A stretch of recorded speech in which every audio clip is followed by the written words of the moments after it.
I reflect upon the experiences that I had whilst implementing a Year 6 poetry unit and assessment during the time of professional placement at the Lakes College in northern Brisbane. I engaged in the process of reflective practice, reconstructing my own experiences to identify the possibilities for action whilst within that context. I engaged with the cycle of professional inquiry, a constructivist process that is open to investigation and seeking of understanding that lifelong learning is a continuous process for my own development and improvement. This cycle of inquiry illustrated a process of thought that used data to inform of the planning and assessment that was needed. It demonstrated how data was collected, analysed, interpreted, moderated, and then used to improve student learning. I taught a Year 6 class that was 22 students in total, primarily of European Australian descent, 3 of Indian descent and 2 of Asian descent, at the Lakes College in northern Brisbane. The students in my immediate class were mixed in gender, abilities, and all had individual strengths and weaknesses. This unit promoted for students to engage with poetry, to identify the language patterns that existed within poetry, to identify the relationships between words, sounds, and images, to derive their own understandings of poetry and build their own capabilities to enable them to create poetry. The cycle of inquiry framework has enabled myself to promote learning that was adaptive and flexible, learning that was able to adjust to the demands of what students required as the learning progressed. This process facilitated for the collection of data that identified of who students were, what they knew, and what they could do.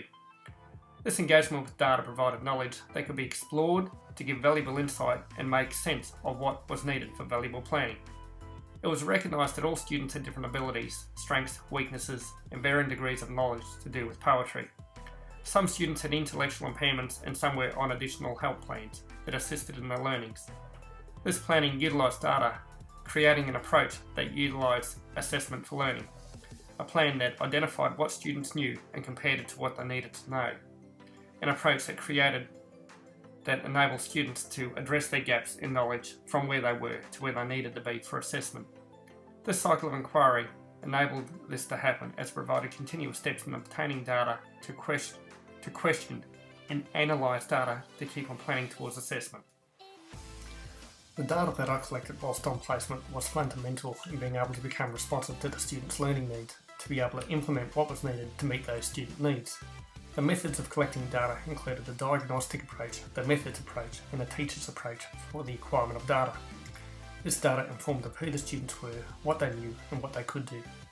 The instruments used for collecting this data were specific and varied depending on the type, use, and purpose of the data required. Sector, which is the Lakes College own private database, was able to inform of most of the data. This told and informed of the students' academic grades, academic history, health status concerns, socio-emotional concerns, trends, attendance records, additional learning plans, unit content knowledge, and other substantial standout data. Other data sources included student work samples, mentors' formative summative assessments, my own formative summative assessments, anecdotal notes and observations. The central purpose of collecting data is to lay foundations to identify the areas of concern, growth, and seek ways to improve student learning for all. The new learnings that have emerged for me about this process of collecting data for the unit are the considerations of what data is actually needed for the unit to be successful. These are the considerations of what do I actually need to know, what do I need to do, and what does this tell me. These acknowledgements provide the considerations of what do I need to practice, what do I need to develop or create, and what do I need to do to be able to achieve this.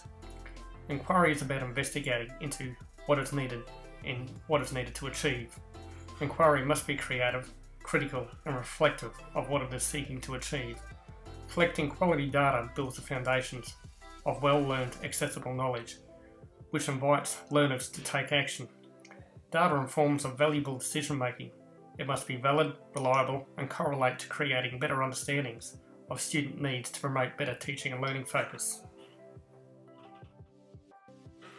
For successful planning to occur, the data needs to be holistically considered in all ways for meaning making to promote successful strategies that develop towards learning and assessment.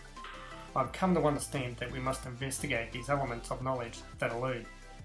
This is to gain understandings of the different knowledge amongst students, to recognise that differential knowledge so that unit learnings can be developed towards assessment that will illustrate of learning.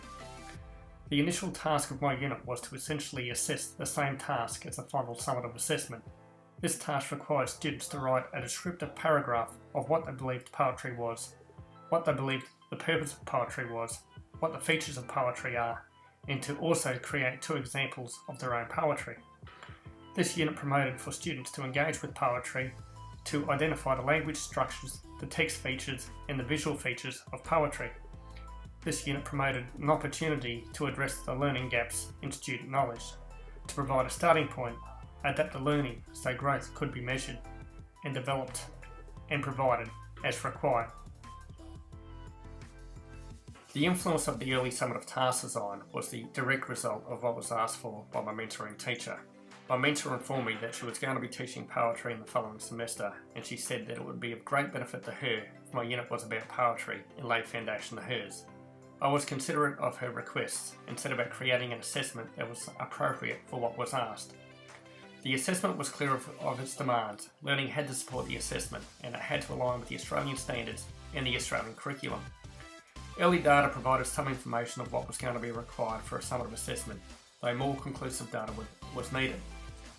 I utilised the formative task to get that information, and that information informed that students had some basic knowledge and understanding of poetry. They had some basic abilities to recognise poetry and some features, though these understandings and abilities were limited. This data identified that students in whole were somewhat capable of poetry in general, though they didn't have a solid grasp on what it was, nor its purpose.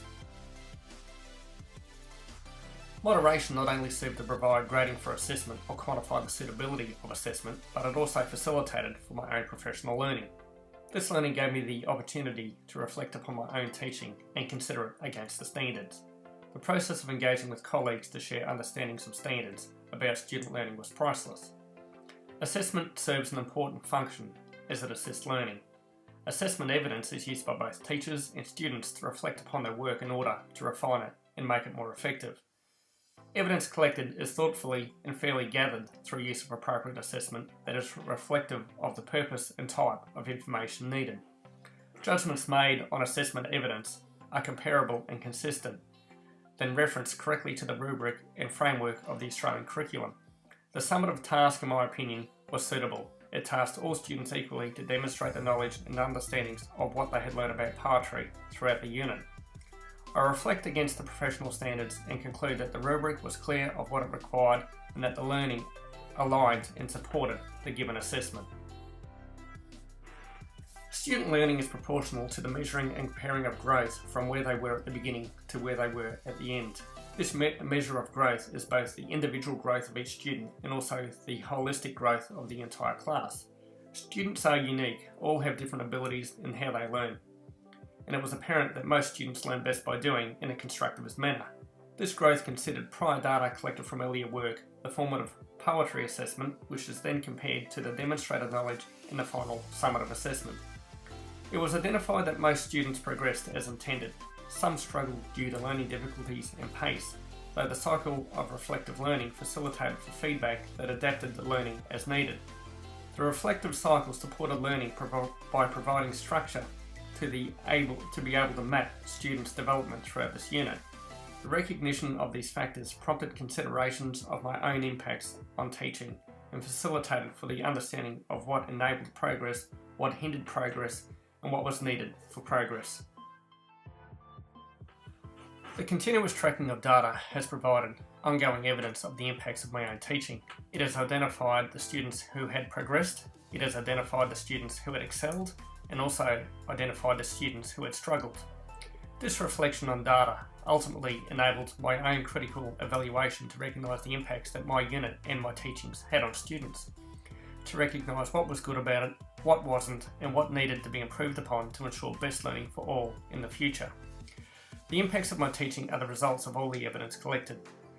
This data illustrates without doubt what has been achieved and what hasn't. The summative assessment evidence indicates that there has been real growth from where they were at the beginning to where they were at the end. The difference between the initial formative assessment to the final summative assessment is an indication that shows that real learning has occurred.